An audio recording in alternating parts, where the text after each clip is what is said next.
Hi, my name is Lindsay Baker. The issue I will be discussing today is abortion, and more specifically, my position on the issue, which is that of pro-life. On average, there are about 1 million abortions in the United States each year. First of all, I would like to clarify what it means to be pro-life. The pro-life position is that a new human life is created at the moment of fertilization and is thus entitled to the same legal protections as any other human being. I want to provide you with a brief history on abortion in the United States. Dating back to British common law, abortion was illegal after a mother could feel the baby begin to move. In 1871, the American Medical Association condemned abortion as wholesale destruction of unborn infants. By 1900, abortion was illegal throughout the United States through all 9 months of pregnancy. Throughout the 19th and 20th century, individual states regulated abortions. In the 1960s, some sociologists and legal scholars proposed that abortion laws be liberalized to allow exceptions for rape, incest, and other reasons never before considered to justify an abortion. In 1967, Colorado was the first state to legalize abortion for rape, incest, significant fetal anomaly, or threat to a mother's health. New York passed the country's most permissive abortion law in 1970 that allowed abortions up to 24 weeks for any reason.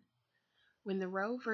Wade case came about, 13 states had already passed laws similar to that of Colorado. Most of those states allowed abortions only when a woman's life was in danger. Abortion became legal on January 22, 1973, when the U.S. Supreme Court rulings in Roe v. Wade and Doe v. Bolton deemed all existing laws restricting abortion to be unconstitutional. In Roe v.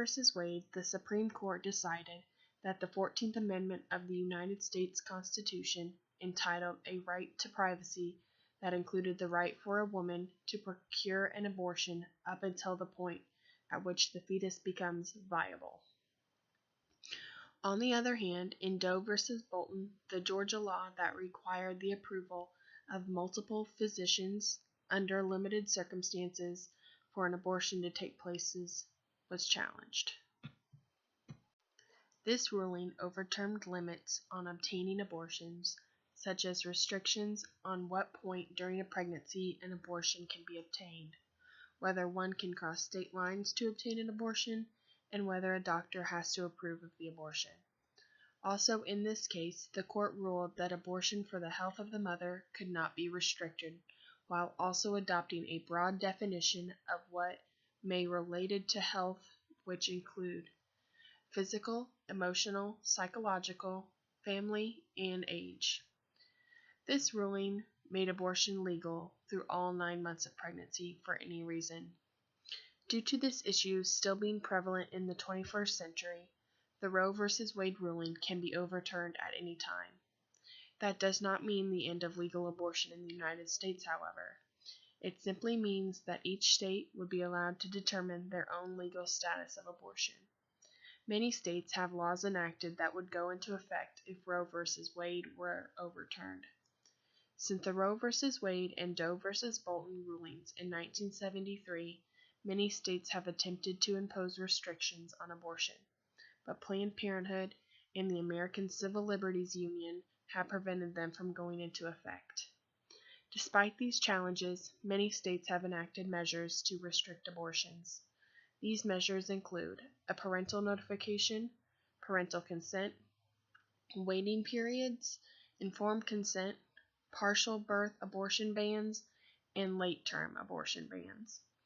The measures taken to involve parents in the abortion process of minors has actually lowered the abortion rate by as much as 13%. An unborn baby's heart begins beating a short 18 to 21 days after fertilization and can be heard at 8 to 10 weeks gestation. After only 3 weeks, the unborn baby's spinal column and nervous system have begun forming. Eyes, hands, and legs begin to develop at 35 days after fertilization. The question of when does life begin has been at the forefront of the abortion debate for as long as it has existed. Modern biology says that living cells give rise to new types of cells, thus, new individuals. It is a scientific fact that life of a human begins at conception. Therefore, abortion is the immoral killing of this unborn human. Many individuals are unsure of their own belief when it comes to when life actually begins. In this case, as a human, one should err on the side of choosing life in order to prevent the killing of an innocent human being. I want you to ask yourself, if you were a pregnant woman expecting your first child, would you consider your unborn fetus a member of your family?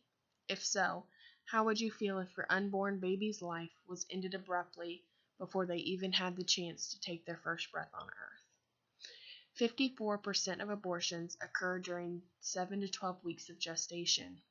At this point, the baby's nose, mouth, ears, intestines, and brain waves are developing rapidly. Choice is often a word brought up in regards to abortion, not only in terms of one's personal stance on this issue, but in many other ways as well. I find this term to be a tad misleading and confusing. Abortion by choice is simply telling a woman that she is not strong enough to endure a difficult situation. In this case, a pregnancy that may have been unplanned or unwanted.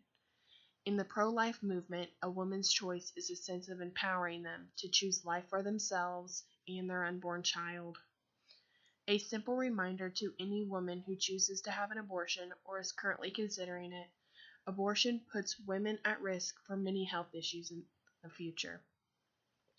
Physical risks are infection, perforation of the uterus, hemorrhage, cervical incompetence, cancer, and even death.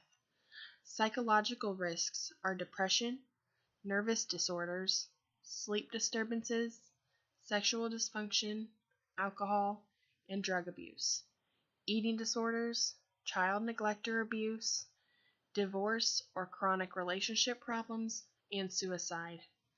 In fact, abortions are more dangerous to the mother than if she had given birth to the child. Both the morbidity and mortality rate of mothers who have an abortion are much higher than that of a mother who carries her baby to full term. Social reasons are most often listed as motivation for abortion. Every woman that has had or is considering abortion is a pro-choice, tries to justify their reasoning behind it. However, poverty, rape, disability, or unwantedness are not morally justified reasons to have an abortion. Another justification often mentioned is that abortions are performed in order to save the life of the mother. Although that may be true, some circumstances, less than 1%, are done to save the life of the mother. Every abortion stops a beating heart and terminates detectable brain waves. As a pro-life advocate, I have chosen to speak on behalf of the unborn babies, despite their age, size, or gender, who are unable to speak for themselves. Every life is worth protecting. Therefore, I will defend the unborn just as I would any other member of society. Thank you.